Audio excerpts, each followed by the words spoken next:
Good morning. आज story time रे आउ गोटे सुंदर गप। गपटीर ना ହେଉଛି दशरथ जातक।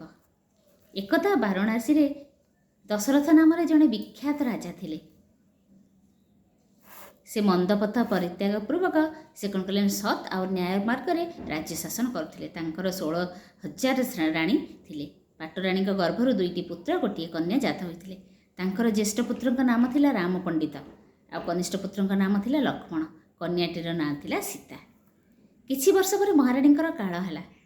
राजा दशरथ ए अत्यंत म्रियमाण हेले। दुखरे काल जापन कले, किंतु मंत्री मानकर अनुरोध क्रमे पुनराय विवाह करी आउ कौन कले ना जनकु से पाटराणी कले। राजा यही नवविवाहित पाटराणी को अत्यंत भल पाउथिले।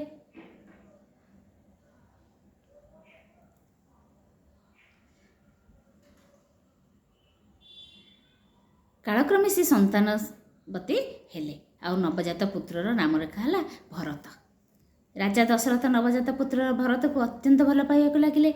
दिने से पाटराणी कहले, मु तुमको गोटे वर देवाक चाहूँगी, जहाँ मागिब देवी। राणी वर ग्रहण करने को स्वीकृति होई कहले, एबे कुह, परे मु यार निजे मागी नेबी। राजा एथिरे अंगीकार कले।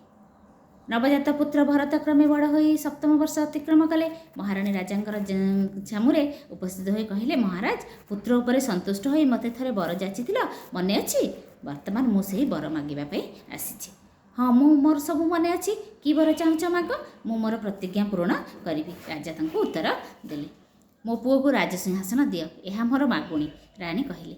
राजा एक कथा सुनी रागी जाई कहले, या कोन कहूछ? शीघ्र मो सामनारो अंतर हुओ। भरत उपरे आहुरी मोर 2टी बड़ पुओ अछंती। सेमाने रूप गुण विद्यारे न्यून नुहंती। सेमाने थाउ थाउ मु सान पुओ को राजा करिबि। सेमानंको मारी तुमे कोन निज पुओ को राजा करिबाकु चाहुछ? राजांकर क्रोध देखि राणी कौन कले, भयर निज अंतपुर को फेरी आसिले। किंतु से निज कथार अटल रही बारंबार महाराजा को से कथा कहले। किंतु राजा सहजरे एथिरे राजी हेले नहीं। मने मने भाविले, नारी माने अकृतज्ञ आ विश्वासघातिनी अटंती। एई राणी जे कौन मंद उपाय अवलंबन करी मोर बड़ पुओ 2 जन को हत्या कर दे पारे। यह भावी से कौन कले ना बड़ पुओ 2 जन को निज पाखक डकई कहले, नुआ राणी ता पुओ को भरत को राजा करने को चाहूँगी, आ तुम्हें वाराणसी रहिले तुम उपर विपद पड़ पारे। तेणु ये राज्य छाड़ी कौन एक पड़ोशी बंधु राज्य को किंबा बण को चली जाओ। मोर मृत्यु पर तुम्हें पुनर्बार एठाकू फेरी आसी राजसिंहासन दखल कर। यापर राजा ज्योतिष डकाई निजर जातक गणना करेले। आ ज्योतिष जातक गणना करी कहले जे तांकर परमायु आहुरी 12 वर्ष बाकी अछि। राजा निज बड़ पुओ 2 को कहले, 12 वर्ष पर तुम्हें जोठी थिबो फेरी आसीबो, परंपरा अनुसार सिंहासन दखल करिबो। तेणु राम लक्ष्मण पिता कथा सम्मत होई तांका पाद धूली नहीं राजत्याग कले। तापर कौन है, सीता यह देखी 2 भाई संगे चली जावाक बाहरले। 3 जन जाक कांदी कांदी वाराणसी परित्याग करें। राज्यर प्रजा मैंने 3 जन को खूब भल पाउथिले। से बड़ई नहीं आसिया बहुत दूर पर्यंत गले, किंतु शेष में प्रजा मानक से विदाय दे से माने हिमालय यात्रा कले। पथ मध्य गोटे सुंदर स्थान रे सेमानक दृष्टि पड़ा। आ पाखरे झरणाटी थिला, सुंदर फल उद्यानटी थिले। स्थानटी उपयुक्त मन करी से माने उक्त कुटीर निर्माण कले। आ सेठी कौन कले ना गोटे कुटीरटीए करी से बसवास आरंभ करते। प्रथमे राम पंडित जाई समस्त बणरू फलमूल संग्रह करते। किंतु लक्ष्मण सीता कहले, तुम्हें ज्येष्ठ भाई आमर पिता समान, आमे थाउ थाउ तुमको फलमूल आमे पठेबू नहीं। तुम्हें कुटीर भितर रुह, आमे फलमूल व्यवस्था करूँ। राम पंडित एक कथार राजी हेले। कुटीर भितर रहिले। लक्ष्मण सीता जाई बणरू फलमूल संग्रह कर आनले। एहीपरि भाव से वनवास कौन कले ना जीवन अतिबाहित करने लगे।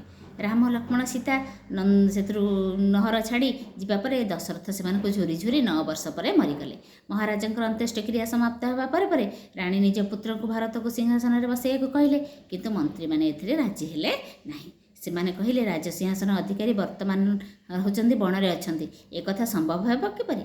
यह शुणी भरत कहले, मु बण को जाई बड़ भाई को फेरे आनिबि आ राजसिंहासन में बसई। भरत यहीपरि प्रतिज्ञा करी सांगरे राजदंड और मंत्री मानक नहीं राम लक्ष्मण सीता को खोजा बाहरी पड़े। बण मध्य अनेक स्थान बुलिले। बुली बुली शेष से रामंकर कुटीर देखा पाइले। कुटीर किछि दूर में शिविर पकाई सांगरे जन केते जन मंत्री को नहीं राम साक्षात उद्देश्य से यात्रा कले। सेतेबेले राम पंडित कुटीर एकाकी थे। लक्ष्मण सीता बणरू फलमूल संग्रह करने चली जाते। ଭରତ ସେଥିରୁ କ'ଣ କଲେ, ମନ୍ତ୍ରୀମାନଙ୍କ ସାଙ୍ଗରେ ଯାଇ ରାମ ପଣ୍ଡିତଙ୍କ ଆଗରେ ସାଷ୍ଟାଙ୍ଗ ପ୍ରଣାମ କଲେ। ଏହାପରେ ତାଙ୍କର ରାଜ୍ୟର ସମାଚାର, ପିତାଙ୍କର ବିୟୋଗ ବାର୍ତ୍ତା ସବୁ ଜଣେ ଅଧୀର ହୋଇ କାନ୍ଦିବାକୁ ଲାଗିଲେ। ରାମ ପଣ୍ଡିତ ଏ କଥା ଶୁଣି ଆଦୌ ବିଚଳିତ ହେଲେ ନାହିଁ। ତାଙ୍କ ଆଖିରୁ ଟୋପାଏ ହେଲେ ଲୁହ ଝରିଲା ନାହିଁ। ସେ ସେଥିରୁ ସ୍ଥିର ଭାବରେ ସବୁ କଥା ଶୁଣିବାକୁ ଲାଗିଲେ। କ୍ରମେ ସନ୍ଧ୍ୟା ହେଇ ଆସିଲା। ଲକ୍ଷ୍ମଣ ସୀତା ବଣରେ ଫଳ ସଂଗ୍ରହ କରି ବସାରେ ଆସି ପହଞ୍ଚିଲେ। ସେମାନଙ୍କୁ ଦେଖି ରାମ ପଣ୍ଡିତ ମନେ ମନେ ଭାବିଲେ, ଏମାନେ ବୟସରେ ମୋଠୁ ସାନ, ପିତାଙ୍କର ମୃତ୍ୟୁ ସମ୍ବାଦ ପାଇ ଏମାନେ ଅଧୀର ହେବେ। କିଏ ଜାଣେ ସେଭଳି ଅବସ୍ଥାରେ କ'ଣ ଘଟିବ। ତେଣୁ ରାମ ପଣ୍ଡିତ ଲକ୍ଷ୍ମଣ ଆଉ ସୀତାଙ୍କୁ ପ୍ରଥମେ ସମ୍ମୁଖସ୍ଥ ଖଳାଶୟରେ କ'ଣ କଲେ ନା, ସ୍ନାନ କରିବାକୁ, ସେଠି ଜଳାଶୟ ଗୋଟେ ଥିଲା, ସେଠି ସେ କ'ଣ କଲେ ନା, ତାଙ୍କୁ ସ୍ନାନ କରିବା ପାଇଁ ଆଦେଶ ଦେଇଦେଲେ। ଆଉ ଲକ୍ଷ୍ମଣ ସୀତା ଜଳ ସେତୁ ଭିତରେ ପ୍ରବେଶ କରି ସାରିବା ପରେ ରାମ କହିଲେ, ଭରତ ଖବର ଆଣିଛନ୍ତି ଯେ ଆମର ପିତା ଆଉ ଇହଧାମରେ ନାହାନ୍ତି। ପିତାଙ୍କ ମୃତ୍ୟୁ ସମ୍ବାଦ ଶୁଣି ଲକ୍ଷ୍ମଣ ସୀତା ସେଥିରୁ ଜଳ ମଧ୍ୟରେ ମୂର୍ଚ୍ଛା ଗଲେ। ଏହିପରି ଅବସ୍ଥାରେ ସେମାନଙ୍କୁ ଜଳ ଭିତରୁ ଉଦ୍ଧାର କରି ସେମାନଙ୍କର ସେବା ଶୁଶ୍ରୂଷା କରାଗଲା। ରାମ ପଣ୍ଡିତ କାନ୍ଦିବା କଥା ଦୂରର କଥା, ଟିକେ ମଧ୍ୟ ବିଚଳିତ ନ ହୋଇ ସେ କ'ଣ କଲେ ନା, ଚୁପଚାପ ସେମିତି ତାଙ୍କର କାର୍ଯ୍ୟ କରିଚାଲିଲେ। ଭରତ ଏହା ଦେଖି ଭାରି ଆଶ୍ଚର୍ଯ୍ୟ ହୋଇଗଲେ। ଆଉ ସେ କଥା କହି ରାମଙ୍କୁ ସେଥିରୁ ପଚାରିଲେ ଯେ, ରାମ ପଣ୍ଡିତ ଭରତଙ୍କୁ ବୁଝାଇ କହିଲେ, ଯେତେ ଜୋରରେ କାନ୍ଦିଲେ ମଧ୍ୟ ମୃତ୍ୟୁକୁ ଏଡ଼େଇ ଦେଇ ହେବ ନାହିଁ। ତାହେଲେ ବୃଥାରେ କାନ୍ଦି ଲାଭ କ'ଣ? ଯୁବକ, ବୃଦ୍ଧ, ନିର୍ବୋଧ, ଜ୍ଞାନୀ, ଧନୀ, ନିର୍ଧନ ସମସ୍ତେ ଦିନେ ନା ଦିନେ ମରିବେ। ଆଉ ପାଚିଲା ଫଳ ଦିନେ ନା ଦିନେ ଡାଳରୁ ଖସି ପଡ଼ିବା ଯେପରି ସ୍ୱତଃସିଦ୍ଧ, ମଣିଷ ମଧ୍ୟ ଜନ୍ମ ପାଇଁ ମୃତ୍ୟୁକର ଲାଭ କରିବା ସେହିପରି ଅନିବାର୍ଯ୍ୟ। ତେଣୁ ମୃତ ବ୍ୟକ୍ତି ନିଜକୁ କଷ୍ଟ ଦେବା ନିର୍ବୋଧତା ମାତ୍ର। ଜଗତର ପ୍ରତ୍ୟେକ ଜିନିଷ ହେଉଛି ଅସ୍ଥାୟୀ। ଯେଉଁ ବିଷୟରେ କୌଣସି ପ୍ରତିକାର ନାହିଁ, ତାକୁ ଧୀର ସ୍ଥିର ଭାବରେ ମୁଣ୍ଡପୋତି ଗ୍ରହଣ କରିନେବା ହେଉଛି ବିଜ୍ଞତାର ପରିଚୟ। ରାମ ପଣ୍ଡିତଙ୍କ ମୁଖରୁ ଏସବୁ ମନ୍ତବ୍ୟ ଶୁଣି ଲକ୍ଷ୍ମଣ ଆଉ ସୀତା ଶୋକ ପ୍ରକାଶ ପରିତ୍ୟାଗ ପୂର୍ବକ ପ୍ରକୃତିସ୍ଥ ହେଲେ। ଏହାପରେ ଭରତ ରାମ ପଣ୍ଡିତଙ୍କୁ ବାରାଣସୀକୁ ଫେରି ଯାଇ ରାଜ୍ୟଭାର ଗ୍ରହଣ କରିବାକୁ କହିଲେ। କିନ୍ତୁ ରାମ ପଣ୍ଡିତ ସେ କଥାରେ ରାଜି ହେଲେ ନାହିଁ। ସେ କହିଲେ, ପିତାଙ୍କର ଆଦେଶ ଥିଲା 12 ବର୍ଷ ପରେ ମୁଁ ଯାଇ ବାରାଣସୀକୁ ଯିବି ଆଉ ରାଜସିଂହାସନରେ ବସିବି। ଏବେ ତ 9 ବର୍ଷ ମାତ୍ର, ଆହୁରି 3 ବର୍ଷ ବାକି ଅଛି। ଏମିତି ଅବସ୍ଥାରେ ମୁଁ ଫେରିଯିବି କେମିତି? ତେଣୁ ଲକ୍ଷ୍ମଣ ସୀତାଙ୍କୁ ଫେରି ନେଇ ସେଥିରୁ ଭରତଙ୍କୁ ରାଜ୍ୟ ଚଳାଇବାକୁ ସେ ଉପଦେଶ ଦେଲେ। ଭରତ ସିଂହାସନରେ ଆରୋହଣ କରିବାକୁ କ'ଣ କଲେ? ସମ୍ମତ ପ୍ରଦାନ କଲେ ନାହିଁ। ଏହା ଦେଖି ରାମ ପଣ୍ଡିତ ନିଜର ପାଦୁକା 2ଟି ଦେଇ କହିଲେ, ଏଇ ପାଦୁକାଟିକୁ ନେଇଯାଅ, ଏହାକୁ ସିଂହାସନରେ ବସେଇ ତମେ ରାଜ୍ୟ ଚଳାଇବ। ଭରତ ବାଧ୍ୟ ହୋଇ ରାମ ପଣ୍ଡିତଙ୍କର ପାଦୁକା ଆଣି ସିଂହାସନରେ ସ୍ଥାପନ କଲେ ଆଉ ସେଠୁ ରାଜ୍ୟ ଚଳାଇଲେ। 3 ବର୍ଷ ବିତିଯିବା ପରେ ରାମ ପଣ୍ଡିତ କ'ଣ କଲେ ନା, ନିଜ ରାଜ୍ୟକୁ ସେ ଫେରି ଆସିଲେ। ବାପାଙ୍କୁ କ'ଣ କରିଥିଲେ? କଥା ଦେଇଥିଲେ। ତେଣୁ ରାମ ପଣ୍ଡିତଙ୍କର ପ୍ରତ୍ୟାବର୍ତ୍ତନର ସମ୍ବାଦ ପାଇଁ ରାଜ୍ୟବାସୀ ଆନନ୍ଦ ପ୍ରକାଶ କଲେ। ଆଉ ମହା ଆଡ଼ମ୍ବର ସହକାରେ ସମସ୍ତେ ମିଶି ତାଙ୍କୁ ପାଛୋଟି ନେଲେ। ଆଉ ଧର୍ମ ନ୍ୟାୟ ମାର୍ଗରେ ସେ 16,000 ବର୍ଷ କାଳ ରାଜୁତି କରି ଅବଶେଷରେ ସିଏ ସ୍ୱର୍ଗାରୋହଣ କରିଥିଲେ।